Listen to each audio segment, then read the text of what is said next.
10.000 tentara bersenjata lengkap, angkuh menantang langit, yakin tak ada kekuatan di atas mereka.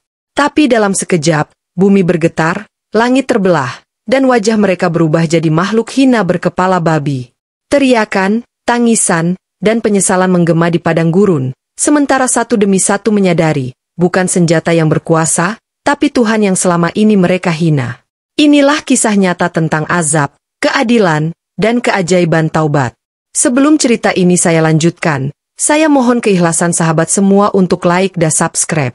Saya doakan Anda semua sehat selalu, panjang umur, dan dilapangkan rezekinya.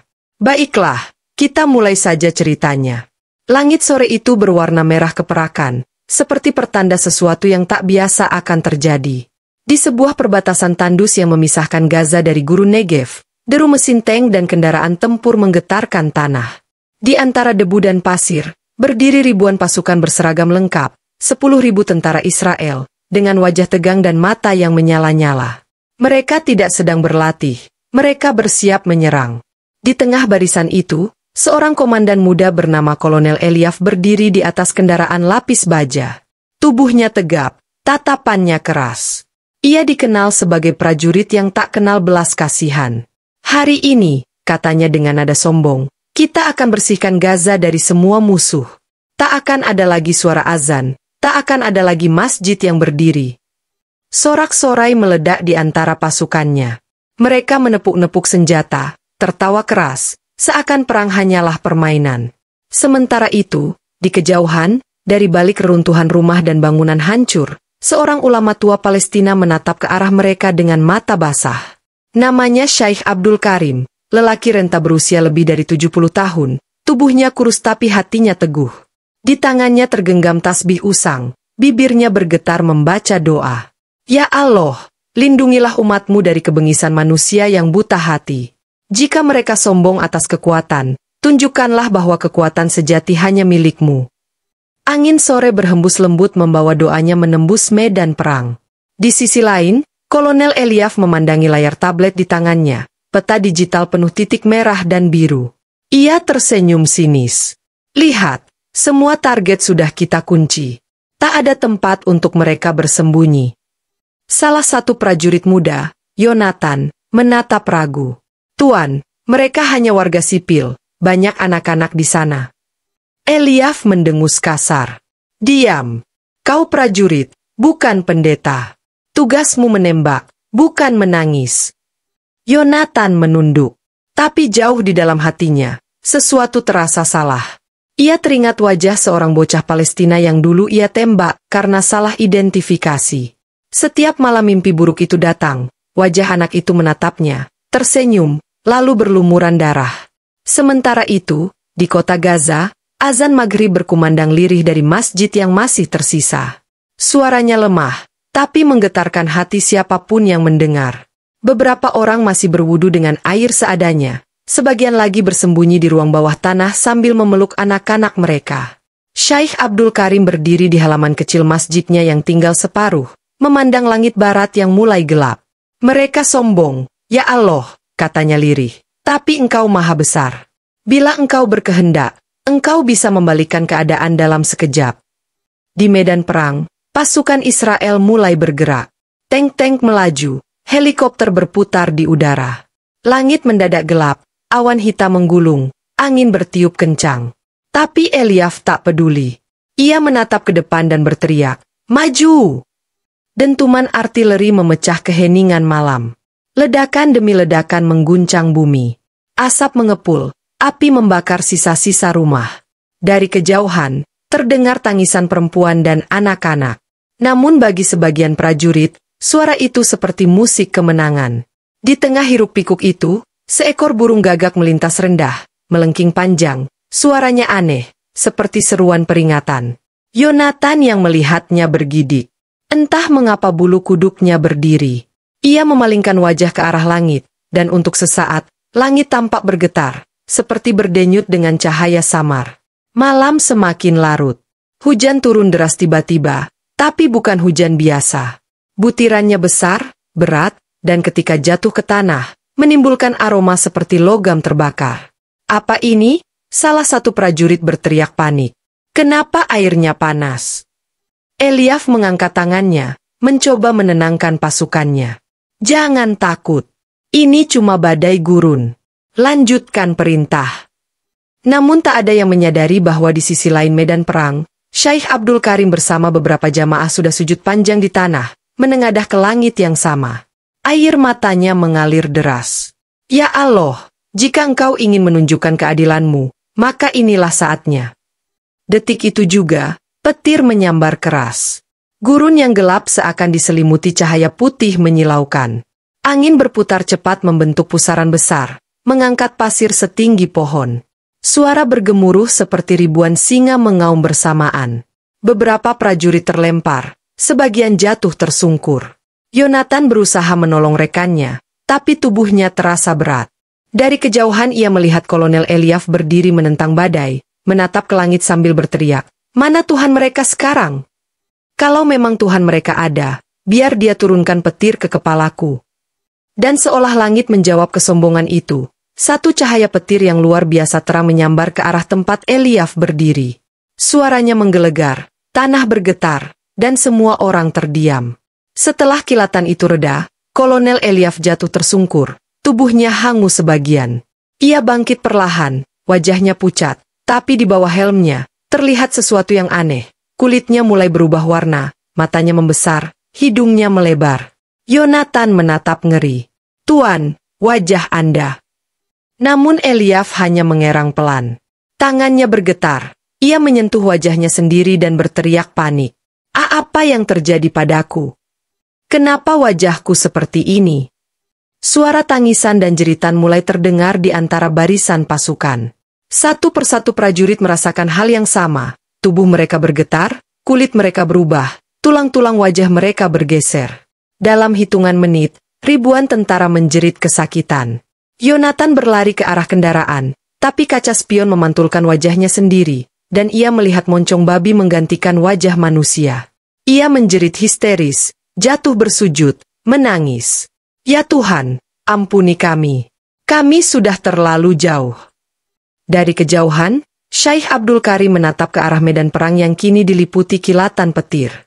Ia tidak tersenyum, tidak bersorak, hanya menunduk dalam-dalam dan berbisik lirih. "Azabmu bukan untuk membalas, tapi untuk menyadarkan mereka yang lupa padamu." Malam itu, Gaza sunyi. Tak ada lagi dentuman senjata. Hanya suara angin dan isak tangis samar yang bergema dari padang pasir. Suara manusia yang menyesal, tapi mungkin sudah terlambat. Namun Allah Maha Tahu. Mungkin, di balik azab itu, ada secercah rahmat yang sedang menunggu. Malam itu berubah menjadi malam paling ganjil dalam sejarah. Guru Negev yang biasanya tenang kini dipenuhi teriakan dan jerit kesakitan. Ribuan tentara Israel yang tadi berbaris dengan gagah, kini tergeletak berguling di tanah, menahan sakit yang tak bisa dijelaskan. Langit di atas mereka bukan lagi hitam, melainkan kelabu keperakan, seperti cermin yang bergetar. Petir berulang kali menyambar, tapi tak satu pun membakar tanah. Cahaya itu seperti menembus udara, turun langsung ke dada mereka yang sombong. Yonatan masih berlutut. Tangannya gemetar, jantungnya berpacu cepat. Ia melihat tubuh rekan-rekannya satu persatu berubah wujud. Wajah-wajah yang semula manusia kini tertarik aneh, tulang pipi melebar, hidung menonjol, kulit berwarna abu pucat. Dari kejauhan terdengar suara gemeretak tulang, suara mengerikan yang datang dari ribuan tubuh yang sedang berubah. Kolonel Eliaf berusaha bangkit, namun suaranya sudah tak seperti manusia. Setiap kali ia mencoba bicara, hanya keluar bunyi serak aneh, setengah raungan, setengah ringkikan. Matanya melebar, lidahnya menebal, dan dari mulutnya keluar air liur yang kental. Ia mencoba menembak ke langit, tapi senjatanya macet. Semua sistem elektronik mati total. Tank, radio, drone, semuanya berhenti bekerja. "Tidak, ini tidak mungkin," Yonatan bergumam. "Ini bukan badai. Ini sesuatu yang lain." Ia menatap ke sekeliling, melihat kawannya, Moshe, memegangi wajah yang sudah berubah total, kepala babi dengan tubuh manusia. Moshe merintih, suaranya seperti parau tangisan bayi.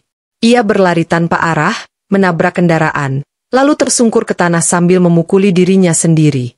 Langit semakin bergetar.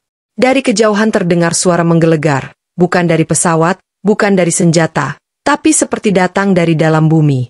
Suara itu seperti panggilan. Seolah ada yang berbicara dari balik awan. Wahai manusia yang sombong, tidakkah kalian lihat kebesaranku? Yonatan menoleh ke arah suara itu, wajahnya pucat pasi. Ia tahu, itu bukan suara manusia. Itu bukan gema angin. Itu sesuatu yang datang dari langit, dari sumber yang tak bisa dijelaskan oleh sains manapun. Beberapa tentara berteriak histeris, sebagian mencoba melarikan diri. Tapi setiap langkah mereka berat, seperti tanah menahan kaki mereka. Mereka jatuh tersungkur, menatap tangan mereka yang kini sudah berubah menjadi kaki binatang. Jeritan itu bercampur tangisan, menciptakan pemandangan yang mengerikan. Sementara itu, di Gaza, Syekh Abdul Karim masih bersujud di masjid kecilnya. Dari celah-celah reruntuhan, ia mendengar suara aneh dari arah barat. Suara itu begitu keras hingga kaca pecah dan tanah bergetar. Tapi Syekh tidak beranjak. Ia hanya mengangkat kedua tangannya, menatap langit dan berkata lirih, "Ya Allah, jangan Engkau hancurkan mereka semuanya. Beri sebagian dari mereka kesempatan untuk mengenalmu." Tiba-tiba langit di atas Gaza memancarkan cahaya putih yang lembut. Cahaya itu seperti tirai, turun perlahan menutupi sebagian langit. Tidak panas, tidak menyilaukan, tapi menenangkan. Namun di sisi lain, arah barat laut tempat pasukan itu berkemah, cahaya justru berubah menjadi merah pekat seperti bara. Angin berhenti berhembus. Dunia seakan terdiam. Lalu, suara dari langit itu terdengar lagi. "Lihatlah kekuasaanku, wahai manusia yang menolak ayat-ayatku." Lalu, terjadi sesuatu yang bahkan tak bisa diterima akal. Langit tampak terbelah. Cahaya putih membentuk celah vertikal, seolah langit itu terbuka dari tengahnya. Dari celah itu turun pusaran cahaya yang berputar, disertai ribuan titik bercahaya yang melayang di udara. Ribuan tentara menatap dengan ngeri. Beberapa jatuh berlutut, sebagian menutupi wajah. Dari dalam cahaya itu terdengar gema takbir bergulung pelan, bukan dari manusia, melainkan gema yang bergema dari dimensi lain. Allahu Akbar, Allahu Akbar. Yonatan menggigil. Ia menangis, tapi air matanya tak bisa keluar. Hatinya hancur, tubuhnya lemas. Ia sadar, ini bukan halusinasi, bukan ilusi. Ini jawaban langsung dari langit. Kolonel Eliaf masih mencoba berdiri, tapi tubuhnya kini benar-benar berubah. Wajahnya menyerupai babi sepenuhnya. Ia berteriak, tapi suaranya terdengar seperti dengusan. Ia memegang kepalanya sendiri, memukul tanah, memohon, "Kembalikan aku. Aku salah. Aku menyesal." Namun suaranya hanya berupa erangan aneh yang tak lagi dipahami. Para tentara lain berlari tanpa arah, tapi langit seakan menutup mereka dari semua sisi. Setiap kali mencoba pergi, mereka melihat ilusi bayangan diri mereka sendiri. Tubuh-tubuh manusia berkepala babi menangis, berlari, saling menabrak. Di tengah kekacauan itu, Yonatan menunduk dan mulai membaca doa yang diajarkan oleh ibunya dulu, meski ia bukan orang beriman. "Ya Tuhan Abraham, jika Engkau ada, ampunilah kami. Kami telah membunuh tanpa alasan, kami telah membakar yang tak bersalah." Air mata mulai mengalir dari matanya. Dan seketika, kulit wajahnya yang tadi berubah, mulai bergetar. Tidak sepenuhnya kembali seperti manusia, tapi matanya menjadi jernih. Ia merasa sedikit ringan. Di antara ribuan prajurit yang meraung kesakitan, hanya segelintir yang hatinya luluh, yang menyesal tulus. Kepada merekalah, Allah memberi sedikit cahaya harapan. Malam semakin larut. Cahaya merah di langit perlahan memudar, berganti dengan gelap pekat yang menelan semua suara. Hujan turun lagi, kali ini lembut, seperti air mata langit yang menangisi nasib mereka. Syekh Abdul Karim di Gaza membuka matanya setelah lama bersujud. Di kejauhan, arah barat tampak berkilau samar, seperti ada kilatan api yang padam perlahan. Ia menatap ke sana dengan getir. "Ya Allah, Engkau menunjukkan keadilanmu, tapi Engkau juga Maha Penyayang. Berilah mereka kesadaran agar tak binasa dalam kufur." Di padang luas itu, hanya tersisa isak tangis, jeritan samar, dan sosok-sosok yang kini tak lagi manusia sepenuhnya.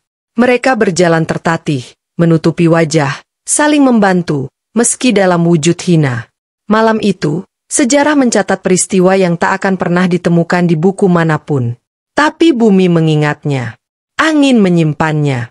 Dan langit menjadi saksi bahwa ketika manusia menantang kekuasaan Allah, maka azab bisa datang tanpa aba-aba, tanpa senjata, tanpa peluru, tanpa peringatan kedua. Fajar tak pernah datang malam itu. Langit tetap gelap, seakan enggan memberi cahaya pada bumi yang baru saja menyaksikan kedahsyatan azab. Ribuan tentara Israel yang semula gagah kini berlutut di padang tandus. Wajah mereka telah berubah, sebagian menjadi bentuk yang tak lagi manusiawi. Hidung mereka panjang, telinga melebar, kulit berubah abu kotor, dan suara mereka bukan lagi bahasa yang bisa dimengerti. Angin membawa aroma aneh, seperti daging terbakar bercampur darah. Beberapa tentara mencoba minum dari genangan air hujan yang tersisa, namun setiap kali meneguk, air itu terasa asin seperti air laut, lalu berubah menjadi warna merah. Mereka menatapnya dengan ngeri. Air mata mereka menetes, tapi bahkan air mata itu pun terasa panas di pipi.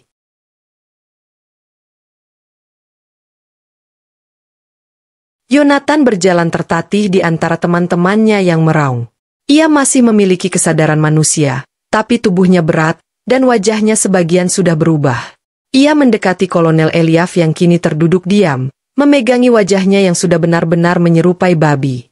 Nafasnya terengah, matanya kosong. "Kolonel," Yonatan memanggil pelan.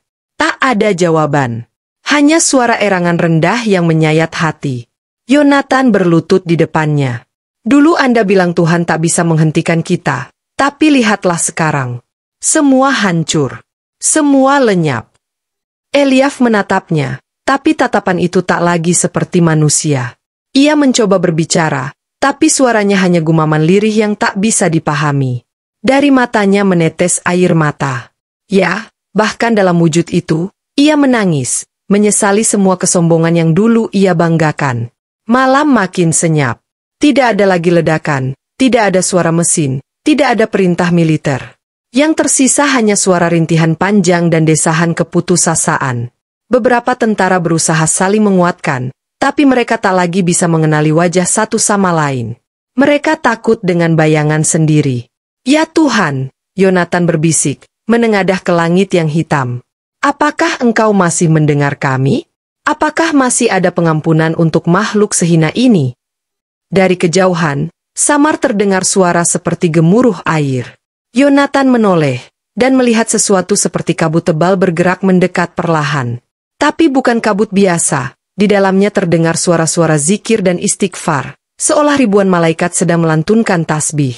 Kabut itu berhenti di atas mereka, menggantung di udara, memantulkan cahaya lembut.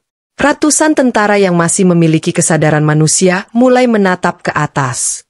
Air mata mereka mengalir. Sebagian merangkak menuju titik cahaya itu, berharap ada pengampunan. Tapi yang mendekat terlalu cepat akan terlempar mundur. Seolah ada batas tak kasat mata yang hanya bisa dilewati oleh hati yang benar-benar menyesal. Yonatan menutup matanya, mengingat kembali masa lalunya. Ia teringat ketika pertama kali bergabung dengan militer. Ia bangga, merasa menjadi pelindung bangsanya. Tapi di lapangan, ia melihat sendiri bagaimana perintah-perintah yang ia jalankan seringkali tidak adil. Ia pernah melihat seorang ibu Palestina berlutut memohon agar anaknya tidak dibunuh, tapi atasannya menembak tanpa ragu. Sejak saat itu, hatinya mulai mati, hingga malam ini, Allah membangunkannya dengan cara yang menggetarkan. Ia menangis keras, suaranya bergema di padang kosong itu. "Ampuni aku, ya Allah, aku tidak tahu apa yang kulakukan. Aku hanya menjalankan perintah, tapi aku tahu itu salah. Aku menyesal." Tiba-tiba kabut bercahaya itu bergetar. Dari dalamnya muncul sinar yang lebih terang, menyorot langsung ke tubuh Yonatan. Ia menunduk, ketakutan. Tapi aneh, rasa sakit yang tadi melanda tubuhnya mulai hilang perlahan. Kulit wajahnya yang aneh itu bergetar, lalu perlahan mulai kembali normal. Namun tangannya tetap cacat, dan sebagian kulitnya masih rusak. Ia menyadari bahwa Allah mengembalikannya tidak sepenuhnya, sebagai tanda pengingat agar ia tak pernah lupa. Di sisi lain, banyak tentara lain berteriak minta tolong, berlari ke arah cahaya. Tapi semakin mereka berusaha mendekat tanpa penyesalan yang tulus, cahaya itu justru menjauh. Mereka menjerit frustasi, menggali pasir, dan memukuli diri sendiri, namun tak ada perubahan. Dalam kekacauan itu, tiba-tiba terdengar suara gemuruh dari langit, bukan petir, tapi seperti suara hati bumi yang bergetar. Wahai manusia, azabku turun bukan untuk menghancurkan, tapi untuk menyadarkan. Barang siapa menyesal, maka rahmatku lebih besar dari murkaku. Suara itu bergema panjang, menembus hati siapapun yang mendengarnya. Yonatan menatap ke langit, menutup matanya, dan bersujud. Ya Allah, terima taubatku. Aku akan bersaksi bahwa tiada Tuhan selain Engkau. Sementara itu, di Gaza, Syekh Abdul Karim yang masih berzikir tiba-tiba merasakan angin lembut lewat di wajahnya. Ia membuka mata dan melihat ke arah barat. Arah itu kini bercahaya lembut, seperti cahaya bulan menembus awan. Ia tersenyum tipis. Alhamdulillah, ada yang tersadar. Pagi pun tiba perlahan. Tapi matahari yang terbit hari itu tampak berbeda, warnanya pucat, seperti enggan bersinar terang. Ribuan prajurit yang tersisa masih terduduk lesu. Sebagian tubuh mereka kaku, sebagian lain sudah tak bernyawa. Hanya beberapa ratus yang masih sadar dan bisa berdiri. Di antara mereka, Yonatan berjalan perlahan sambil membawa Kolonel Eliaf yang pingsan. Ia tidak tega meninggalkannya, meski sosok itu kini bukan lagi manusia sepenuhnya. Mereka berjalan menuju arah timur, mengikuti cahaya lembut yang muncul dari horizon. Di setiap langkah, pasir yang mereka injak seperti bergetar, mengeluarkan cahaya kecil seperti bara yang padam. Mereka tidak tahu kemana harus pergi, tapi hati mereka memandu, kembali, mencari ampunan. Di belakang mereka, ribuan tubuh diam tak bergerak, tentara-tentara yang dulu sombong, kini menjadi pelajaran bagi dunia. Tak ada satupun teknologi, senjata, atau pangkat yang bisa menyelamatkan mereka dari murka Allah. Yonatan berhenti sejenak, menatap ke arah medan perang yang kini hening. Ia berbisik pelan, dulu kami datang untuk menghancurkan, tapi engkau menghancurkan kesombongan kami. Kini aku tahu, kekuatan sejati bukan pada peluru, tapi pada iman. Ia menunduk, mencium tanah. Pasir itu terasa sejuk, seperti menyerap air matanya. Di dadanya, entah kenapa terasa damai, walau tubuhnya masih sakit. Syekh Abdul Karim yang jauh di Gaza tersenyum penuh haru. Ia berkata pada murid-muridnya, lihatlah, anak-anakku, Allah menegur dengan azab, tapi menyembuhkan dengan rahmat. Siapapun yang menyesal, tak akan dibiarkan tersesat selamanya. Dan hari itu, bumi Palestina menyimpan kisah luar biasa. Kisah 10.000 pasukan yang diturunkan derajatnya menjadi makhluk hina, namun sebagian dari mereka justru diangkat derajatnya karena taubat yang tulus. Dari reruntuhan perang, lahir kesadaran baru tentang kebesaran Allah yang tak terhingga. Pagi itu sunyi seperti dunia kehilangan suara. Tak ada lagi teriakan perang, tak ada gemuruh kendaraan baja, tak ada dentuman senjata. Hanya hembusan angin yang lewat membawa aroma debu, darah, dan air mata. Guru Negev yang semalam bergetar oleh azab kini diam, menyimpan rahasia besar dari langit. Yonatan duduk di tanah, tubuhnya lemah. Di sekelilingnya, ratusan tentara lain berlutut, sebagian masih memegang wajah yang sudah tak lagi manusiawi. Mereka tidak tahu harus berbuat apa. Di dada mereka tersisa rasa takut, malu, dan penyesalan yang membuncah. Langit di atas mereka tampak aneh, bukan biru, bukan kelabu. Seolah berlapis cahaya putih lembut yang berdenyut pelan. Udara terasa berbeda. Hangat, tapi bukan panas. Sejuk, tapi menembus dada. Lalu, terdengarlah suara. Suara itu datang dari segala arah, dalam bahasa yang bisa dimengerti hati, bukan telinga. Lembut namun tegas, bergetar dalam jiwa mereka. Wahai hamba-hambaku yang durhaka, apakah kalian telah melihat kekuasaanku? Apakah kalian telah menyadari betapa kecilnya kalian di hadapanku? Ribuan kepala menunduk serentak. Sebagian tubuh bergetar hebat. Tak ada yang berani bersuara. Hanya isak tangis kecil yang pecah dari beberapa bibir. Yonatan menggigil. Ia menunduk dalam-dalam, memeluk dadanya yang sakit. Ya Allah, Engkau berbicara. Engkau benar-benar berbicara pada kami. Aku mendengarnya, katanya dengan suara terbata. Air matanya jatuh membasahi pasir. Suara itu kembali bergema. Kalian telah membunuh anak-anak yang tidak bersalah. Kalian menghancurkan rumah-rumahku. Kalian menertawakan tangisan mereka. Dan kalian berkata bahwa aku tidak ada. Kini lihatlah, siapakah yang berkuasa di atas bumi? Tangisan mulai pecah di mana-mana. Ratusan tentara yang wajahnya berubah berusaha bersujud, meski tubuh mereka sulit bergerak. Mereka menangis sejadi-jadinya. Jeritan kesakitan berubah menjadi tangisan penuh penyesalan. Yonatan menatap ke langit, berteriak sambil menahan tangis. Ya Allah, aku bersaksi. Aku bersaksi bahwa Engkau adalah Tuhan yang Maha Esa, dan tiada sekutu bagimu. Ampuni kami. Ampuni kami. Tiba-tiba dari langit muncul cahaya besar, seperti tirai lembut yang terbuka perlahan. Dari dalamnya turun ribuan butir cahaya kecil seperti bintang. Cahaya-cahaya itu jatuh pelan, menyentuh sebagian prajurit yang bersujud dengan hati yang tulus. Setiap kali cahaya itu menyentuh tubuh seseorang, wajahnya perlahan kembali seperti semula, meski tidak sempurna, sebagian masih cacat, sebagian lagi buta. Sementara itu, mereka yang masih menyimpan kebencian dan kesombongan, tubuhnya malah semakin membusuk. Kulit mereka melepuh, dan wajah mereka makin buruk rupa. Namun, tak ada satupun yang mati. Mereka dibiarkan hidup, agar merasakan kehinaan dari dosa mereka. Di antara cahaya yang turun, Yonatan merasakan sinar itu menyentuh kepalanya. Seketika dadanya terasa hangat. Ia terisak keras, menunduk, mencium tanah, dan berkata pelan, "Terima kasih, ya Allah, Kau beri aku kesempatan kedua." Tak jauh darinya, Kolonel Eliaf duduk terdiam. Wajahnya masih seperti babi, tapi air mata mengalir deras dari matanya. Ia menatap Yonatan dan berusaha bicara, tapi suaranya hanya berupa dengusan lirih. Dengan tangan gemetar, ia menulis di pasir menggunakan jarinya. "Tolong aku, ajarkan aku berdoa." Yonatan terpaku. Matanya membesar, lalu ia tersenyum pahit. Ia menggenggam tangan komandannya dan berkata pelan, "Katakan dari hatimu, walau tanpa suara. Allah tahu isi hati kita." Eliaf menunduk. Ia menutup mata, menunduk dalam diam. Dan perlahan, dari wajah yang cacat itu, mengalir air mata deras seperti hujan. Tubuhnya bergetar, dan dari langit turun seberkas cahaya kecil yang menyentuh kepalanya. Ia mengeluarkan suara lirih, bukan lagi dengusan, tapi kata samar yang hampir menyerupai kalimat suci. "Allahu Akbar." Yonatan tertegun. Ia menatap langit, air matanya jatuh lagi. "Ya Allah, Engkau benar-benar membuka hati yang sudah tertutup batu." Dari kejauhan, Syekh Abdul Karim yang masih di Gaza tiba-tiba merasakan tubuhnya ringan. Ia sedang dalam sujud panjang ketika suara hati berbisik kepadanya, "Doamu telah diterima, wahai hambaku.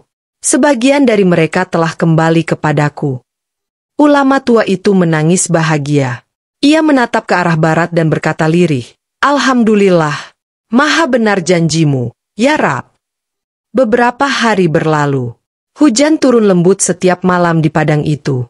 Ribuan tentara yang masih tersisa kini tak lagi berperang. Mereka hidup dalam diam, saling membantu, berdoa dengan cara yang baru mereka pelajari, dengan hati. Mereka tidak lagi bicara banyak, tapi setiap langkah mereka disertai air mata penyesalan. Yonatan kini menjadi penuntun bagi mereka. Ia mengajarkan doa-doa yang ia dengar dari mimpi, doa yang mengajarkan tentang pengampunan. Ia berkata kepada mereka, "Kita tidak bisa menghapus dosa kita, tapi kita bisa menebusnya dengan amal. Jika Allah masih beri kita hidup, artinya Dia masih beri kita kesempatan." Setiap malam, mereka bersujud bersama di bawah cahaya bulan. Meskipun wajah sebagian besar masih cacat, mereka tampak damai. Mereka tidak lagi berdebat tentang bangsa, agama, atau kemenangan. Mereka hanya bicara tentang satu hal, taubat. Namun, tidak semua mendapatkan hidayah. Di sisi lain padang, sebagian tentara yang menolak untuk tunduk mencoba kabur. Mereka ingin kembali ke markas militer, berharap bisa menyembuhkan diri. Tapi ketika mereka keluar dari wilayah azab, tubuh mereka membatu perlahan. Dalam hitungan jam, mereka menjadi batu abu-abu, berdiri dalam posisi berlari, menjadi tanda abadi bagi siapapun yang melewati padang itu. Sejak hari itu, tempat itu dikenal oleh penduduk sekitar sebagai Lembah Azab. Tidak ada yang berani mendekat, karena setiap kali malam tiba, dari arah lembah itu terdengar suara tangisan dan istighfar yang bergema lemah, seperti dari dunia lain. Yonatan dan ratusan prajurit lain yang selamat kemudian berjalan menuju Gaza, dengan niat untuk meminta maaf dan membantu membangun kembali masjid-masjid yang dulu mereka hancurkan. Mereka sadar, hanya dengan amal dan pengabdian tulus mereka bisa menebus dosa masa lalu. Langit yang dulu menjadi saksi turunnya azab, kini menjadi saksi taubat. Cahaya lembut kembali menyinari padang itu, dan angin gurun berhembus membawa aroma basah dan harum, seolah bumi pun memaafkan mereka yang telah kembali kepada Tuhan. Sore itu, langit memudar seperti kain sutra yang ditarik perlahan, lembut, teduh, tanpa amarah. Gurun yang selama berhari-hari menjadi panggung azab kini diterangi cahaya hangat yang turun dari ufuk barat. Bukan cahaya yang menyilaukan, melainkan terang yang terasa sebagai rahmat, menyelimuti ratusan tubuh yang masih berlutut, menatap pasir, dan meratap atas dosa mereka sendiri. Di barisan paling depan, Yonatan berdiri dengan tubuh masih ringkih. Luka pada tangannya belum pulih, bekas-bekas perubahan masih nyata di sebagian kulit wajahnya, namun matanya telah jernih seperti mata seorang anak yang baru mengerti arti bersalah dan ingin memperbaikinya. Ia mengangkat kedua telapak tangan, menatap ke langit, lalu menundukkan kepala. Ya Allah, jangan biarkan penyesalan kami berhenti di bibir. Jadikan dia tenaga untuk memperbaiki yang telah kami rusak. Dari ratusan yang tersisa, cahaya itu memilih satu demi satu. Bukan memilih yang paling tinggi pangkatnya, bukan memilih yang paling fasih menangis, tetapi mereka yang hatinya paling tulus. Setiap kali cahaya menyentuh ubun-ubun seseorang, udara di sekitarnya bergetar sejenak, wajah yang semula menegang melembut, punggung yang membungkuk menjadi tegak, dan dari bibirnya keluar syukur yang tidak pernah ia rasa sebelumnya. Dalam hitungan waktu yang tak bisa ditakar, terhitung 313 orang berdiri dengan wajah kembali manusia, tidak sempurna, karena sebagian tetap menyisakan cacat sebagai tanda, namun cukup untuk kembali mengenal dunia. Kita kembali ke Gaza, ujar Yonatan serak. Bukan untuk berperang, untuk meminta maaf, dan untuk membangun apa yang kita hancurkan. Langkah mereka pelan, serupa arak-arakan orang yang pulang dari kubur, mengiringi jenazah kesombongan mereka sendiri. Di batas kota, debu yang biasa menyambut pasukan baja kini menyambut manusia yang hatinya pecah. Anak-anak Palestina memandang dari balik pintu, takut, heran, tak percaya. Para ibu merapatkan selendang di bahu, para ayah mengepalkan jemari, dan para pemuda saling menahan diri agar amarah tak meledak. Nama-nama yang dulu meneror kini berdiri di gerbang, dengan kepala tertunduk. Syekh Abdul Karim keluar paling depan. Langkahnya rapuh, tapi pandangannya tegak. Di kanan kiri beliau, para murid muda memegang kitab-kitab kecil yang robek sampulnya. Wajah ulama tua itu basah oleh air mata yang entah sejak kapan tidak berhenti. Apa yang kalian cari di kota yang kalian lukai? Tanya beliau lembut, tanpa menatap tajam, tanpa menyudutkan. Yonatan jatuh berlutut, telapak tangannya menempel di tanah yang dulu ia injak dengan sepatu dan ego. Kami datang untuk mengakui dosa, Syekh. Kami ingin mengembalikan, setidaknya semampu kami, apa yang kami rusak. Kami ingin belajar bagaimana menjadi manusia. Suaranya patah-patah, di hadapan Tuhan yang sama. Hening menetes panjang. Lalu dari barisan belakang, seorang ibu melangkah maju dengan tubuh gemetar. Di tangannya ada foto kecil, anak lelaki berwajah tirus, senyum miring, mata berbinar. Ia mengangkat foto itu setinggi dada, menahan air mata yang hendak pecah. Anakku, katanya, pergi saat fajar, dan tak kembali. Ia menatap Yonatan. Apakah kau yang menembaknya? Yonatan menutup mata. Nafasnya tercekat. Ia menggeleng pelan. Bukan aku, Bu, tetapi tangan kami satu keluarga. Kalau bukan jariku, itu tetap jariku. Air matanya tak tertahan. Maafkan, kalau maaf masih ada namanya di dunia ini. Ibu itu menatap foto, menatap langit, lalu menatap manusia di hadapannya. Maaf bukan untuk melupakan, ia berbisik. Maaf untuk memutus rantai. Ia menurunkan foto, menoleh pada Syekh, lalu mundur 2 langkah. Di wajahnya, ada luka yang takkan pernah hilang, tapi juga ada keputusan untuk tidak menjadi cermin dari kebengisan yang sama. Syekh mengangguk pelan.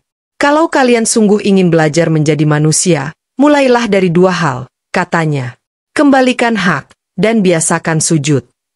Hari-hari berikutnya menjadi madrasah yang tidak tertulis dalam kitab manapun.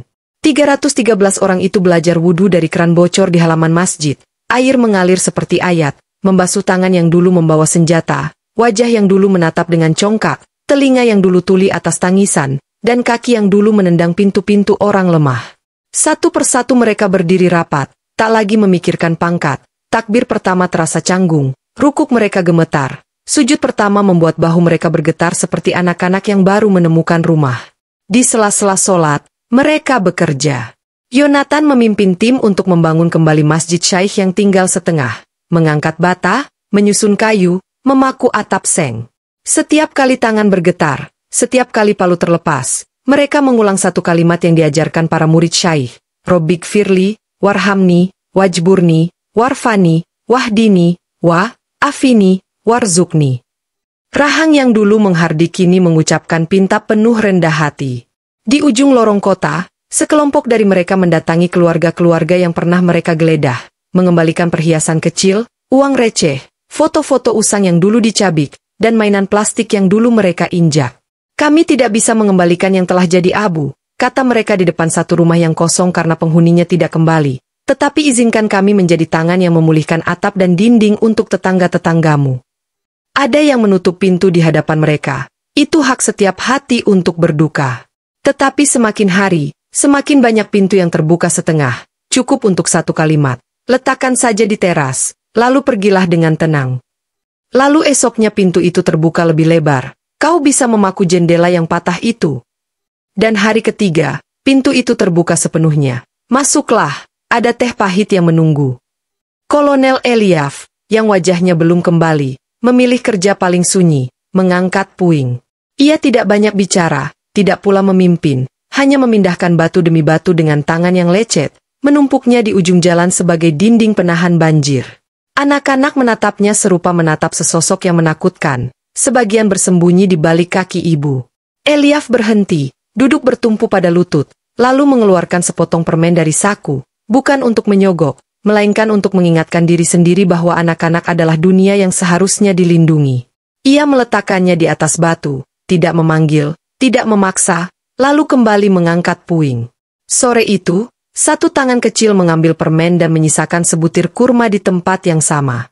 Eliaf menatap kurma itu lama sekali, lalu menangis tanpa suara. Malam-malam, di beranda masjid yang setengah rampung, halakah kecil diadakan. Para mantan prajurit duduk melingkar. Di tengah, seorang murid remaja membaca ayat-ayat tentang taubat dan ampunan. Syaikh menafsirkan tanpa pedang, tanpa caci, hanya dengan suara yang meneteskan bening ke dada. Allah tidak bertanya siapa kalian kemarin, katanya. Allah bertanya siapa kalian sekarang, dan kemana kaki kalian hendak melangkah esok. Beberapa di antara 313 itu memilih mengembalikan nama lama dan mengambil nama baru yang lebih dekat pada doa, bukan untuk menanggalkan sejarah, melainkan untuk mengikat janji. Yonatan menolak diganti. Nama ini penandaku dengan masa lalu, katanya, biar aku menggotongnya sampai habis sebagai saksi. Tak semua mulus. Ada malam ketika amuk masa hampir pecah, seorang pemuda mengenali wajah yang baginya adalah luka. Batu terangkat, kata-kata panas melesat. Yonatan maju, mengangkat kedua tangannya. Kalau ada darah yang perlu ditumpahkan untuk meredam ini, biar darahku, ucapnya. Pemuda itu gemetar, matanya merah. Lalu dari belakang, ayahnya, yang kehilangan rumah sekaligus saudara, memegang bahunya. Kau mau jadi salinan dari yang kau benci, katanya pelan, atau mau jadi halaman baru? Batu itu jatuh sebelum melempar. Malam itu, halaman baru ditulis tanpa tinta merah. Bulan berganti. Dari reruntuhan, sebuah menara azan berdiri kembali, tidak tinggi, tidak mewah, namun tegak dengan fondasi yang diaduk bersama air mata. Hari menara itu selesai, 313 orang itu berdiri di baris paling belakang, sengaja menyisakan ruang paling luas untuk warga kota di depan. Azan pertama menggema, suara muazin serak oleh debu dan haru. Ketika takbir berkumandang, Yonatan menundukkan kepala. Pada sujud pertama, ia merasa tanah memeluk keningnya lebih hangat dari sebelumnya. Dalam sujud itu, ia mendengar sesuatu yang tidak diucapkan siapapun. Kau belum bersih, tapi kau sedang dibersihkan. Seiring ibadah, mereka menebus dengan amal, menyalurkan air ke lorong-lorong, memperbaiki sumur yang lama mati, mengajar membaca dan menulis pada anak-anak yang kehilangan guru, membuka dapur umum dengan roti tipis dan sup sederhana. Tidak ada kamera, tidak ada pernyataan, tidak ada pembelaan diri. Hanya pekerjaan yang diulang-ulang sampai rasa bersalah berubah menjadi manfaat. Di sebuah malam yang pekat, Yonatan menghampiri Syaikh yang duduk sendirian di serambi. "Syaikh," katanya pelan, "apakah ada batas untuk taubat? Apakah ada saat Allah berkata, 'Cukup'?" Syaikh tersenyum, keriputnya seperti peta perjalanan jauh. "Taubat punya dua batas," jawabnya, "nafas terakhir manusia, dan terbitnya matahari dari barat. Selama hari itu belum tiba, yang terbatas hanyalah kesungguhan kita." Yonatan menatap langit, menahan isak yang tiba-tiba datang. "Maka izinkan aku hidup lama," bisiknya, "bukan untuk menikmati, tetapi untuk menebus." Kabar tentang 313 yang bertaubat menyebar pelan keluar kota. Banyak yang meragukan, sebagian mencibir, beberapa mengancam. Tetapi di Gaza, kisah itu dituturkan oleh atap-atap rumah yang kembali teduh, oleh pintu-pintu yang kembali bisa dikunci, oleh anak-anak yang kembali berani bermain kejar-kejaran di gang sempit. "Mereka tetap menanggung," kata seorang ayah kepada tamu yang skeptis, "tapi mereka juga menanggung kami." Suatu subuh, ketika kabut masih menggulung di lorong-lorong, Kolonel Eliaf berdiri di luar masjid. Wajahnya masih cacat, tetapi tatapannya tenang. Ia meminta izin pada Syaikh untuk mengumandangkan ikamah.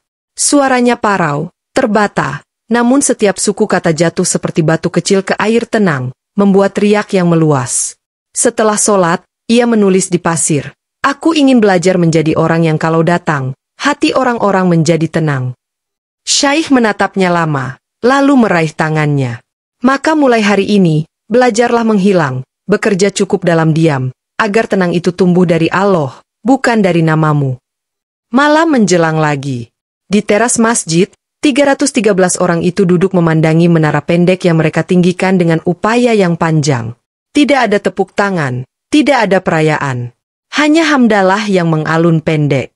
Yonatan menunduk, meringkukkan jari pada bekas luka di telapak tangan. "Rahmat itu seperti air," katanya kepada kawan di sampingnya, "tak memilih bejana. Tugas kita hanya memastikan bejana tidak bocor." Angin gurun bertiup pelan, membawa wangi tanah basah setelah doa. Di kejauhan, lembah azab tetap sunyi, menyimpan kisah yang tak perlu diceritakan pada semua orang. Sebab yang terpenting bukan rasa ngeri akan murka, melainkan rindu pada ampunan, yang terasa, yang bekerja, yang memperbaiki. Pada malam itulah, Syaikh berdoa lebih lama dari biasanya. "Ya Allah, jangan biarkan mereka puas pada penyesalan. Jadikan mereka mencintai kebaikan seperti dulu mereka mencintai kemenangan. Dan kalau Engkau menghendaki, jadikan beberapa dari mereka kelak menjadi penyeru damai, bukan dengan lidah yang pandai, tapi dengan telapak tangan yang kapalan." Cahaya subuh menyingsing, tipis-tipis. Kota kecil itu menghela nafas panjang. Hari baru membuka halaman. Tinta pertama yang menulisnya bukan lagi nyala api dan asap mesiu, melainkan cahaya ampunan yang menetap di dada manusia, yang rapuh, yang bersalah, yang kini belajar pulang. Musim berganti tanpa hiruk. Kota kecil di tepian Gaza itu tumbuh pelan, seperti luka yang menutup dari tepinya. Dinding-dinding yang dulu retak dipoles kapur, jendela-jendela kembali punya tirai, dan suara anak-anak yang tadinya hanya berbisik kini berani pecah menjadi tawa. Di serambi masjid, bekas pahatan huruf-huruf doa mengilap oleh tangan-tangan yang sering mengusapnya. Orang-orang menyebut masa itu sebagai tahun pulang, bukan pulang ke rumah, tetapi pulang ke hati. Dari 313 orang yang diterangi cahaya ampunan, kehidupan merentang pada jalur yang tak pernah mereka bayangkan. Sebagian menetap, mengurus dapur umum, memikul air ke gang paling sempit, menambal atap seng saat angin musim dingin tiba. Sebagian lain dikirim ke kamp-kamp pengungsian di seberang perbatasan, memperbaiki pompa air, menata ulang tenda-tenda, mengajar huruf dan angka dengan papan tulis yang mereka bawa sendiri. Tidak ada lencana, tak ada baret, hanya nama kecil yang diucapkan pelan saat mengetuk pintu orang lain. Yonatan menjadi wajah yang paling sering hilang dari sorotan. Ia menolak setiap ajakan untuk diceritakan, menolak kamera, menolak menjadi simbol. Yang perlu diingat adalah pekerjaan, bukan tokoh, katanya setiap kali seseorang mencoba menulis kisahnya. Namun justru karena itu, namanya merambat seperti akar, tak terlihat, tapi menegakkan batang yang butuh berdiri. Ia menyusun risalah taubat, bukan buku tebal, Hanya lembar-lembar singkat berisi 7 kebiasaan. Sujud sebelum bicara, mengembalikan hak sebelum menuntut hak, datang lebih dahulu ketika ada kerja, pulang paling akhir ketika ada lelah, menolak pujian, membiarkan orang lain duduk di tempat yang lebih teduh, dan berdoa agar besok lebih ringan bagi tetangga. Risalah itu ditempel di pintu gudang logistik, di belakang mimbar, di pos ronda, bahkan di gerobak roti tipis di ujung gang. Kolonel Eliaf memilih pekerjaan yang paling jauh dari panggung, penjaga malam. Ketika orang tidur, ia mengitari gang-gang, memastikan tungku dimatikan, memastikan kabel tak saling silang, memastikan genteng tak longgar, memastikan pasien baru di klinik kecil mendapat selimut. Wajahnya tak pernah kembali seperti sedia kala. Allah membiarkannya cacat sebagai tanda, namun justru tanda itu yang menenangkan anak-anak. Itu Pak Penjaga, kata mereka, yang suaranya pelan dan langkahnya tidak mengagetkan kucing. Sesekali, ketika langit cerah, ia berdiri di bawah menara azan dan menatap bintang. Bibirnya bergerak-gerak tanpa bunyi, mungkin mengulang janji, mungkin menyebut nama-nama yang dulu ia sakiti, satu persatu, agar tak ada yang tertinggal dari daftar doanya. Di lembah azab, tempat pasir pernah bergetar oleh jerit dan istighfar, tak ada monumen. Orang sepakat membiarkan lembah itu hanya menjadi sunyi. Setiap awal bulan, beberapa di antara 313 berjalan ke sana membawa air dan roti. Mereka duduk jauh di bibir lembah, membaca doa tanpa suara. Tidak ada yang memotret. Tidak ada yang menunjuk. Angin membawa sisa zikir ke dasar lembah, dan kembali dalam bentuk kesejukan di dada. Syekh Abdul Karim menua seperti lampu minyak. Cahaya kecilnya tak pernah padam meski sumbu pendek. Ia jarang memberi ceramah panjang, lebih sering menatap orang yang datang dan berkata, "Kau lapar?" Atau, "Kau tidur di mana tadi malam?" Atau, "Kau ingin duduk di bawah bayang-bayang ini?" Hanya satu kali beliau berbicara lama, pada malam peringatan setahun menara azan berdiri. Di halaman masjid, di antara kain-kain peneduh dan gelas-gelas teh pahit, Syekh berkata, "Azab itu keras, tetapi hidayah lebih keras lagi, karena mengajak kita melawan diri sendiri setiap hari." Orang-orang mengangguk, beberapa meneteskan air mata, sebagian tertawa kecil saat angin meniup penutup panci sup. Kabar tentang kota yang bangkit mufakat menyebar seperti hujan jarum, halus tapi mengenai semua atap. Ada yang datang untuk menyelidik, ada yang datang untuk menakar iktikat, ada yang datang untuk mencari celah. "Siapa yang memimpin 313 itu?" tanya seorang pendatang. Orang kota menjawab sambil menunjuk ke arah berbeda-beda. Yang memimpin adalah waktu subuh, yang memimpin adalah antrian air, yang memimpin adalah paku yang dipegang paling ujung, yang memimpin adalah nama Allah yang mengingatkan kami kalau memandang terlalu lama ke cermin. Pendatang itu bingung, ia pulang hanya membawa catatan yang tak bisa diterbitkan. Nyaris tak ada hari tanpa ujian. Suatu sore, gudang logistik terbakar karena kabel tua. Api menjilat dinding kayu dengan cepat. Orang berteriak, sebagian berhamburan. Yonatan melompat ke tengah, merobek selang air, mengarahkan ke titik api, memimpin tanpa teriak. Eliaf mengangkat anak-anak keluar jendela, menggendong dua sekaligus. Di tengah asap, lembar-lembar risalah taubat yang ditempel di dinding ikut hangus. Setelah api padam, hanya tersisa serpih-serpih hitam. Anak-anak mengumpulkannya di baki, menatap dengan sedih. Yonatan tersenyum, batuknya masih tersisa, risalahnya tidak hilang, katanya, dia pindah ke tangan yang memadamkan api. Sore itu, mereka menulis ulang 7 kebiasaan dengan kapur, di dinding yang masih hangat. Lambat laun, doa-doa kerja mengganti pidato marah. Klinik kecil bertambah 2 ruangan. Sumur yang diperbaiki mengalir pada pipa baru. Satu sekolah malam dibuka untuk orang dewasa, belajar membaca, berhitung, dan menulis surat sederhana kepada anak-anak yang merantau. Di halaman, papan jadwal menempel rapi. Siapa memungut sampah hari Senin, siapa memeriksa genteng hari Kamis, siapa menjaga balita saat ibu-ibu antri di pos air. Di bawah jadwal, ada satu baris kecil. Kalau kau lelah, berdirilah di barisan sujud. Kalau kau marah, pergilah mengantarkan roti. Ada juga yang tak sanggup memaafkan. Itu wajar, kata Syekh, dan tak perlu dipaksa. Pada rumah-rumah yang tetap menutup pintu, 313 belajar meninggalkan paket diam, sekarung tepung, sebotol minyak, selembar selimut, dan secari kertas bertuliskan, doakan kami agar tak kembali seperti dulu. Kadang paket itu dibiarkan di teras sampai embun turun. Esok paginya menghilang, dan tak ada satupun kata keluar dari rumah itu. kecuali kabar bahwa ada bayi yang lahir hangat malam itu. Di suatu subuh yang bening, Syekh Abdul Karim duduk lebih lama dari biasanya di serambi. Nafasnya seperti kain tipis yang diangkat angin. Yonatan duduk di sisinya, tidak bertanya. Eliaf berdiri di kaki tangga, matanya mengawasi langit yang mulai ungu. Murid-murid menata sandal orang-orang yang datang salat. Beberapa mengusap punggung Syekh dengan kain linen yang halus. "Anak-anakku," kata Syekh, suaranya tipis. "Aku ingin menyampaikan sesuatu sebelum matahari naik. Jangan biarkan nama-namamu menjadi alasan untuk kalian melambat. Kalau kalian menolong, niatkan menolong dirimu sendiri agar tak jatuh lagi. Kalau kalian bertaubat, niatkan agar pintu taubat tidak ditutup untuk orang lain. Dan kalau kalian ingat azab, ingatlah rahmat lebih lama." Setelah salat subuh, Syekh bersandar. Bibirnya bergerak pelan, menyebut nama Allah dengan panjang, lalu diam, seperti lampu minyak yang kehabisan sumbu. Kota itu menangis dengan cara yang sunyi, tidak ada sirene, tidak ada pengeras suara, hanya kuali yang dibiarkan mengecil, palu yang diturunkan, dan kepala-kepala yang menunduk lebih lama. Pemakaman Syekh berlangsung di halaman kecil di samping masjid. Nisan kayunya tipis, bertuliskan namanya dengan ukiran yang tak terlalu dalam. Orang-orang datang dari jauh, membawa doa, bukan karangan bunga. Di tepi kerumunan, 313 berdiri paling belakang. Banyak yang memutuskan tak menatap nisan, hanya menatap pekerjaan di depan, mengantar sup ke rumah yang ditinggal penghuni, menggendong anak yang ibunya menangis. Malam pertama tanpa Syekh terasa panjang. Angin menyusur menara, membawa bunyi yang membuat dada kosong. Yonatan memegang risalah taubat yang telah diikat kembali menjadi satu. "Pekerjaan beliau belum selesai," katanya pada kawan-kawannya. "Maka jangan ada yang selesai dari kita." Mereka mengangguk tanpa suara.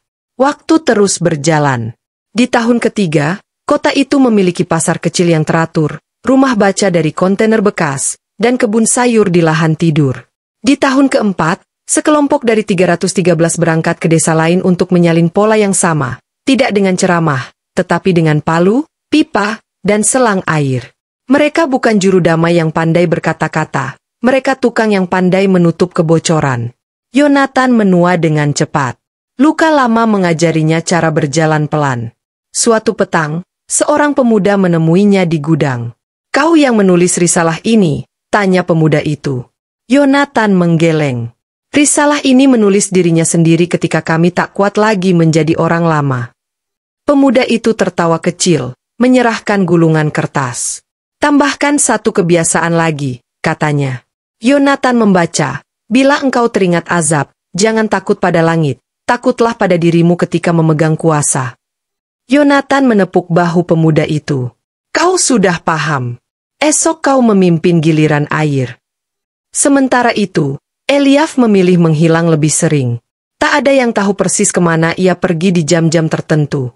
Ada yang bilang ia menyapu debu di lembah azab, ada yang bilang ia duduk di tepi pantai menulis nama-nama yang dulu ia lukai di pasir lalu membiarkan ombak menghapusnya.